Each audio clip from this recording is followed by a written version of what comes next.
Mungkin perlu dipertimbangkan, Prof. Yusril, kalau yang sudah ada di argumentasi di 1 itu mungkin nanti diringkas saja, dianggap dibacakan. Silakan.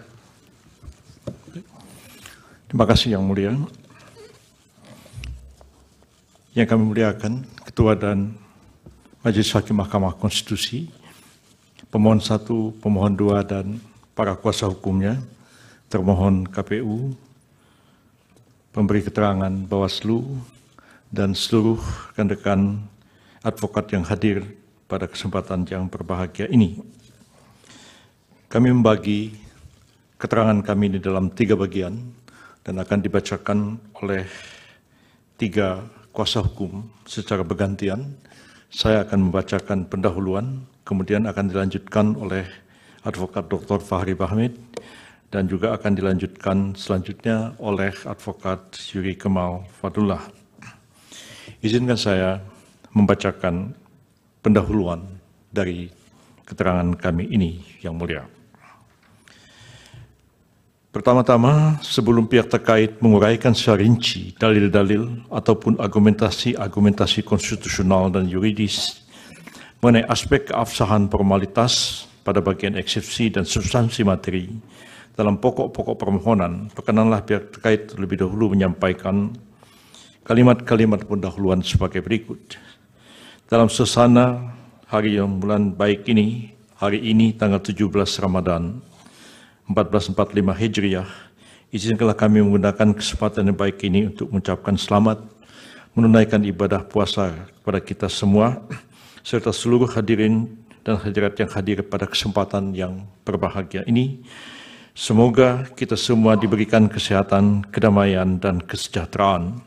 Kiranya pula semoga amal ibadah dan kebaikan kita di bulan suci Ramadan ini diterima oleh Allah Subhanahu wa Ta'ala. Selanjutnya, izinkan kami para kuasa hukum pihak terkait untuk menyampaikan ucapan terima kasih dan apresiasi yang setinggi-tingginya kepada para pemohon melalui para kuasa hukumnya yang telah berkenan untuk memilih dan menempuh upaya penyelesaian yang konstitusional dengan membawa perselisihan hasil pemilihan umum Presiden dan Wakil Presiden Republik Indonesia tahun 2024 ini ke Mahkamah Konstitusi. Upaya penyelesaian perselisihan hasil pemilihan umum ke Mahkamah Konstitusi kami harapkan akan memberikan suatu keputusan akhir yang konstitusional sehubungan dengan keterpilihan Presiden dan Wakil Presiden Republik Indonesia periode 2024-2029. Sebagaimana kita maklum, penyelesaian dengan saluran hukum melalui Mahkamah Konstitusi ini merupakan mekanisme terbaik sebagaimana menjadi amanat konstitusi guna menyelesaikan perbedaan pendapat, bahkan perselisihan di antara pihak-pihak yang berkepentingan secara damai, adil, dan bermartabat sehubungan dengan hasil pemilihan umum Presiden dan Wakil Presiden.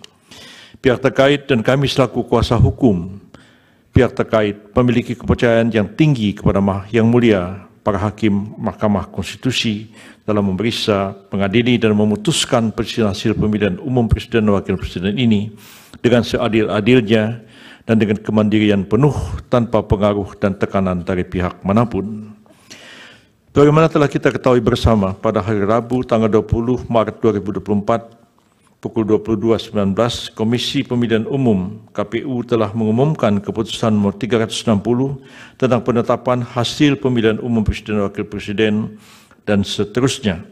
Berdasarkan SK KPU nomor 360 tahun 2024 itu, pihak terkait merupakan pihak ditetapkan oleh KPU dengan perolehan suara 96.214.691 atau setara dengan 58,58% dari jumlah suara sah tingkat nasional pada pemilihan umum Presiden dan Wakil Presiden tahun 2024.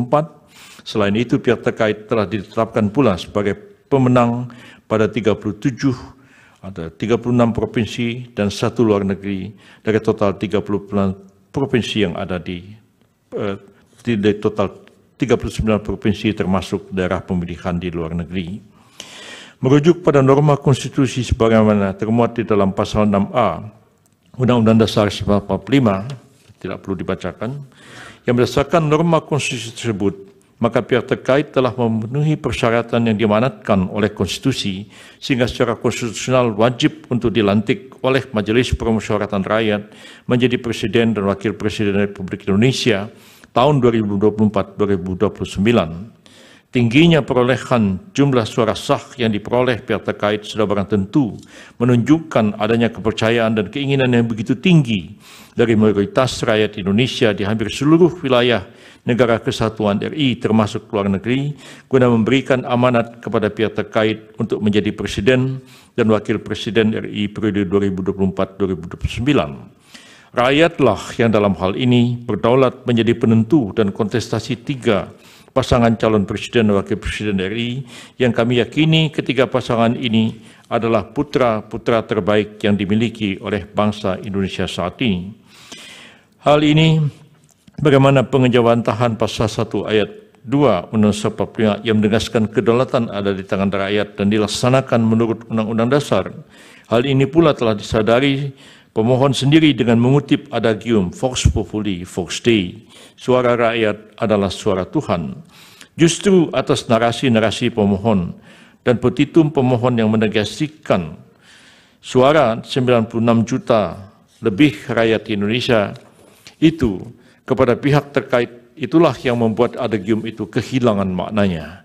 Mengutip pernyataan pemohon pada halaman 12 permohonan yang menyatakan rakyat tak lagi berdaulat dengan suara mereka.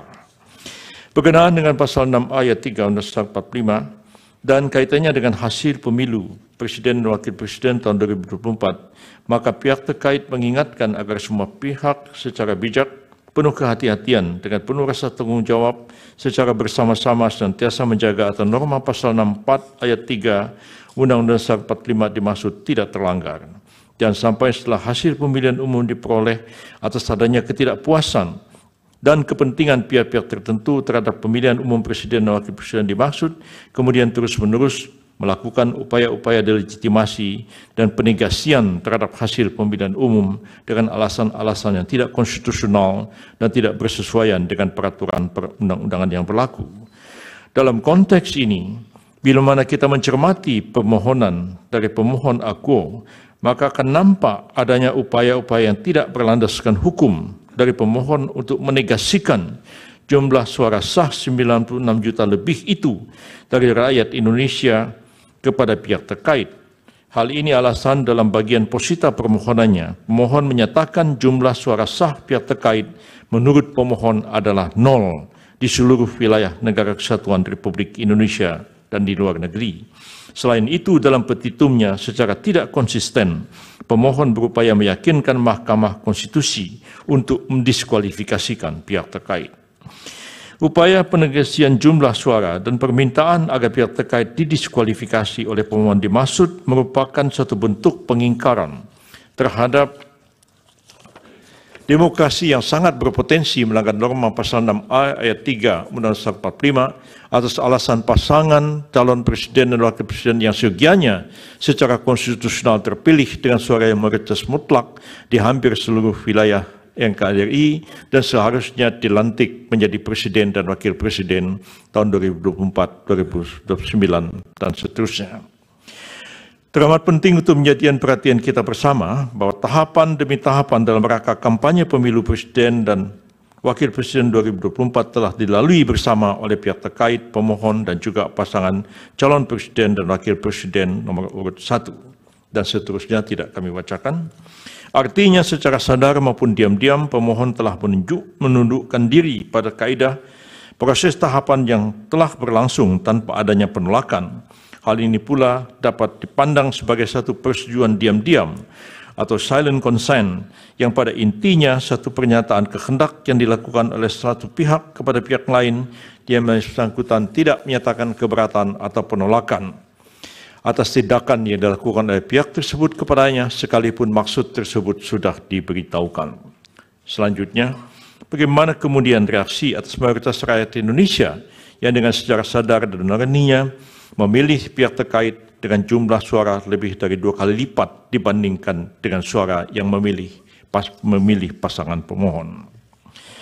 Selanjutnya, selain dari itu, bila mana kita cermati dalam permohonannya secara mayoritas pemohon menyampaikan dalil-dalil dan argumentasi yang secara esensi menuangkan buah pikiran pemohon mengenai konsepsi dan pengaturan sistem pemilu yang ideal.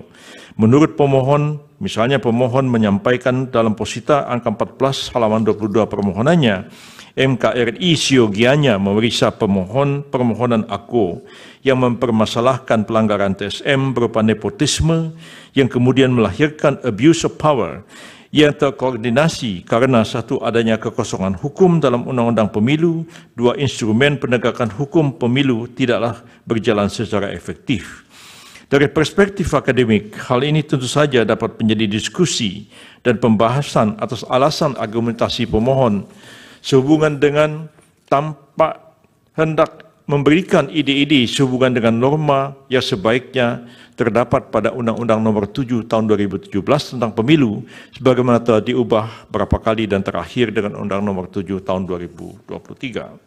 Terlebih lagi pemohon terhadap beberapa hal belum ada pengaturannya. Namun demikian, sebagaimana kita maklum, buah pemikiran pemohon mengenai ide-ide sehubungan dengan norma-norma yang sebaiknya terdapat di dalam Undang-Undang Pemilu itu, bila mana hendak ditindaklanjuti seharusnya melalui proses politik hukum yang berdasarkan konstitusi, dilakukan secara bersama-sama Presiden dan DPR, bukan melalui forum ini. Menarik bila mana kemudian kita mengutip pernyataan pemohon dalam hal ini Profesor Dr. Mahfud MD pada 1 Maret 2024 yang kami kutip sebagai berikut. Oleh sebab itu, apa yang kami lakukan ke MK bukan mencari menang, tapi beyond elections.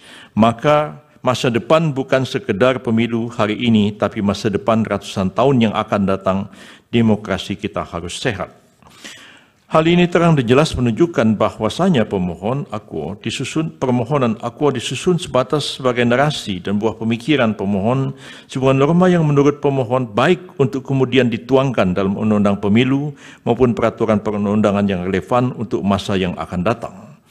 Namun faktanya narasi yang secara langsung dan gamblang menempatkan petitum di awal justru pada hakikatnya bertolak belakang dengan narasi yang dinarasikan oleh Profesor Mahfud tadi, yakni meminta pihak terkait didiskualifikasi dan kemudian dilakukan pemungutan suara ulang dengan pesertanya hanya pasangan nomor urut 1 dan pemohon. Artinya apabila ditafsirkan sejalan permintaan pemohon dan narasi Profesor Mahfud tersebut, maka sepatutnya apa yang disampaikan pemohon dalam permohonannya adalah untuk memberikan jalan kemenangan bagi pemohon itu sendiri dengan cara membuat narasi seakan koreksi terhadap kewenangan Mahkamah Konstitusi, namun sejatinya menukangi seakan-akan terjadi kevakuman atau kekosongan hukum untuk tujuan semata-mata kewenangannya sendiri dan seterusnya.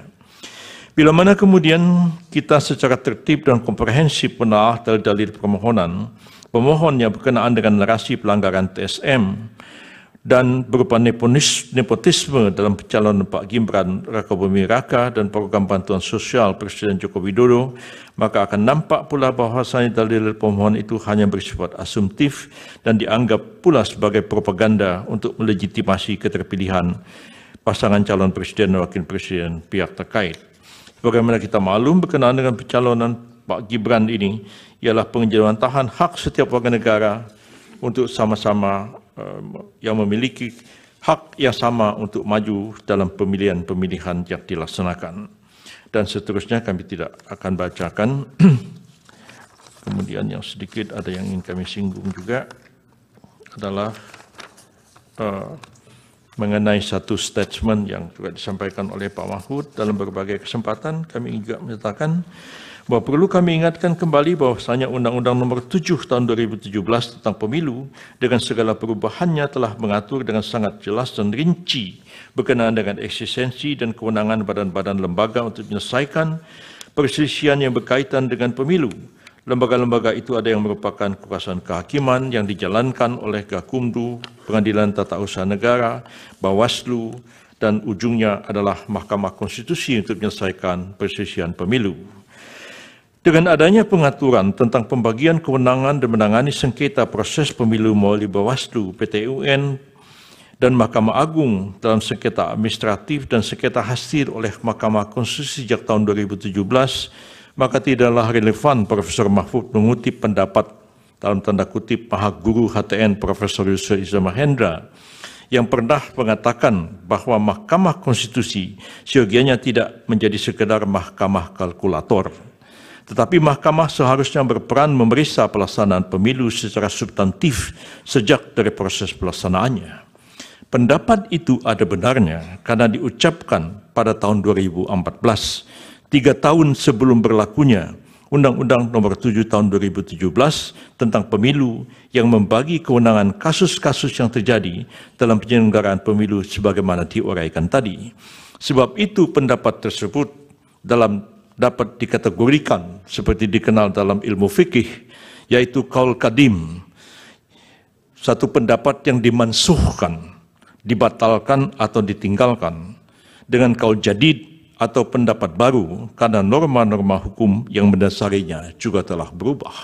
Jadi tidak relevan mengutip pendapat 2014 untuk keadaan sekarang karena norma hukum positif sudah berubah. Tapi kalau mau dianggap yang ideal, suatu ketika Mahkamah Konstitusi boleh mengadili sampai kepada substansi penyelenggaraan pemilu, maka tentu tidak pada saat sekarang kita membahasnya, tapi mungkin dalam amandemen terhadap Undang-Undang 45 dan amandemen terhadap Undang-Undang Pemilu itu sendiri. Ini klarifikasi, mudah-mudahan dapat kita pahami bersama.